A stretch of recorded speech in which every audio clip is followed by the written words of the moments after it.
Hello বন্ধুরা, good morning. আমার একটা নতুন ভিডিওতে তোমাদের স্বাগত জানাই। আর তোমাদের তো বলেছিলাম যে তোমাদের দাদাকে বিড়ালে আঁচড়ে দিয়েছে, তো সেই ভ্যাকসিনটা আজকে থেকে শুরু হবে। কালকে টিটেনাস আর যে একটা ভ্যাকসিন থাকে সেটা দিয়েছে, কিন্তু আজকে থেকে শুরু হবে সেই ভ্যাকসিনগুলো। হসপিটালে যেতে বলেছে 9টা থেকে 11টার মধ্যে। এই দেখো বিছনা পড়ে আছে, বিছনাটা গুছিয়ে নেবো। বিছনাটা আজকে সকাল সকাল তোলা হয়নি, আর রান্নাঘরে গেছিলাম, রান্না কিছুটা করে এসে এবার তুলতে এসেছি। চলো গুছিয়ে নিই, গুছিয়ে পরিষ্কার করে তোমাদেরকে দেখায়। এই দেখো ভালো করে গুছিয়ে নিয়েছি, আর ঝাড়ু লাগিয়েও দিয়েছি, পরিষ্কার করে নিয়েছি। এবার চলো আজকে রান্না কি হয়েছে তোমাদেরকে দেখাই। যে গরম খাবে গরম, আর আজকে আমাদের পান্তাও হয়েছে। চলো দেখা কি হয়েছে। এই দেখো হচ্ছে পান্তা ভাত, কালকে রাত্রিরে করে রেখেছিলাম। আর এটা হচ্ছে আলু মাখা, আর হচ্ছে আলু পেঁয়াজ ভাজা, আর হচ্ছে মাছ ভাজা, আর এদিকে করেছি মুসুর ডাল। আর এদিকে গরম ভাতের জন্য হচ্ছে উচ্ছে চচ্চড়ি, আর হচ্ছে পেঁপে দিয়ে আলু দিয়ে কাঁচকলা দিয়ে মাছের ঝোল। আর ওদিকে হচ্ছে তার সাথে গরম গরম ভাত। আর আমি এবারে চান করতে চলে যাব। বন্ধুরা চান করে চলে এসেছি, এবার চুল আসছে, সিঁদুর করে চলো একটু পান্তা খাবো, তোমাদের সাথে শেয়ার করব। আর এই দেখো রান্নাঘরে চলে এসেছি। এবার খাবারটা বেড়ে নিই। আজকে ছোটো জায়গাতেই নিচ্ছি, যেহেতু সকালে খাবো, তো সেই জন্যই দেখো ভাত, মুসুর ডাল, আলু সেদ্ধ আর আলু পেঁয়াজ ভাজা নিয়ে নিয়েছি। সকালে মাছ খাবো না। আর তোমরা কে কে কী টিফিন করলে বলো। আমি টেবিলে বসে গেছি খেতে। আর আজকে একাই, তোমাদের দাদা এখন সকালে বেরিয়ে গেছে, আসেনি। আর মানে পান্তাটা খেয়ে আমার এত তৃপ্তি হয়েছে, মানে এই গরমের মধ্যে তোমাদের কি বলবো, ভীষণ তৃপ্তি লেগেছে। আর তোমরা কে কে পান্তা খেতে ভালোবাসো জানিও। আর খেয়ে দিয়ে তারপরে হচ্ছে মেশিনে কাচতে দেবো, অনেকগুলো পড়ে আছে। এই দেখো এতগুলো জড়ো হয়েছে, আবার মেশিনে খানিকক্ষণ দেওয়া আছে। এইটা মেশিনে কাচা হয়ে গেছে, এবারে বারান্দায় মেলে দেবো। যা রোদ্দুর মনে হয় এক্ষুনি শুকিয়ে যাবে। এই দেখো আমি বারান্দায় আজকে সব কিছু দিয়েছি, ছাদে যায়নি। আর ছাদে উঠতে আমার ভালো লাগে না। আর এক্ষুনি সব শুকিয়ে গেছে। বিকাল হয়ে গেছে, ঘুম থেকে উঠে পড়েছি। এবার চলো সন্ধ্যেবেলায় কী রান্না হবে তোমাদেরকে দেখাই।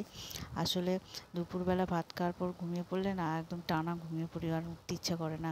আজকে তাও একটু তাড়াতাড়ি উঠেছি। দেখো রান্নাঘরে চলে এসেছি, তোমাদের দেখাই বিকালে কী কী রান্না হয়েছে। আমার তো রুটি আর ভাত দুটোই বাঁধা, দুবেলায় করতে হয়, মাঝে মধ্যে ভাত থাকে।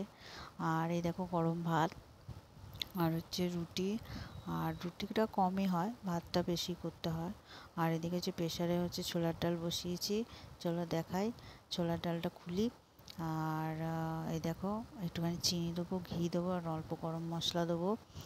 আর তারপরে হচ্ছে দেখো নামিয়ে নিয়েছি ছোলার ডাল। এখনও পর্যন্ত খাইনি, বলতে পারবো না কেমন হয়েছে। বন্ধুরা রান্না করে চলে এসেছি, এবার আমি একটু রেস্ট করব। এখন আমি পুরো ফাঁকা, কোনো কাজ থাকে না এই সময়টা। আর তোমরা কে কী করছো, নিশ্চয়ই টিভি দেখছো।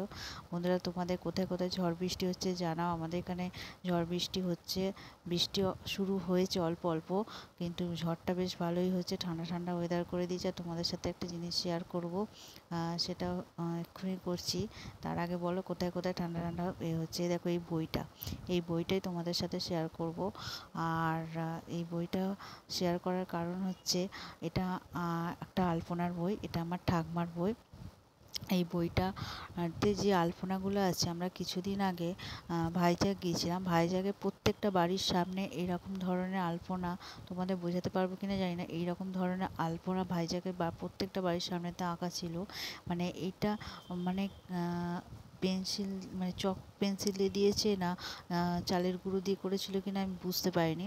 তবে প্রত্যেকটা বাড়ির সামনে দেওয়া ছিল, এমনকি জল দিয়ে ধোয়ার পরও সেগুলো ছিল। এগুলোর মানে কি, মানে এইগুলো অর্থ কী, এই আলপনাগুলো তোমরা যদি কেউ জানো তো বলবে। আমার কাছে বইটা হচ্ছে ঠাকুমা ম্যাড্রাস গিয়েছিলো যখন, তখন এনে দিয়েছিল। আমার মায়ের কাছে ছিল, এখন আমি যত্ন করে রেখে দিয়েছি। তা এই কিছু কিছু এই আলপনার সাথে যে ডিজাইনগুলো আছে, কিছু কিছু আমি আবার ওয়াল ক্লথেও করে, এই টেবিল ক্লথেও করেছিলাম। আর কিন্তু ওই ডিজাইনগুলো প্রত্যেকটা বাড়ির সামনে করা আছে, এর মানে কি, অর্থ কী তোমরা যদি কেউ জানো তাহলে জানাবে অবশ্যই। ওটার একটা আলাদা নিশ্চয়ই ব্যাপার আছে, আমি তো জানি না। আর আমার কাছে এই বইটা ছোট থেকে খুব ফেভারিট, কারণ টেবিল ক্লথে কিছু কিছু ডিজাইন আমি তুলেছিলাম। যদি আমি কখনো টেবিল ক্লথগুলো দেখাতে পারি তোমাদের অবশ্যই দেখাবো। আর এই বইটা আমি এখনও যত্ন করে রেখে দিয়েছি, কারণ ওই আলপনাগুলোর মানে আমি হয়তো জানি না, কিন্তু আমার ওই বইটা কেন জানি না স্মৃতি হিসাবে আমার কাছে ভীষণ ভালো লাগে। আজকের ভিডিওটা এখানেই শেষ করছি। তোমরা ভালো থেকো, সুস্থ থেকো, সাবধানে থেকো।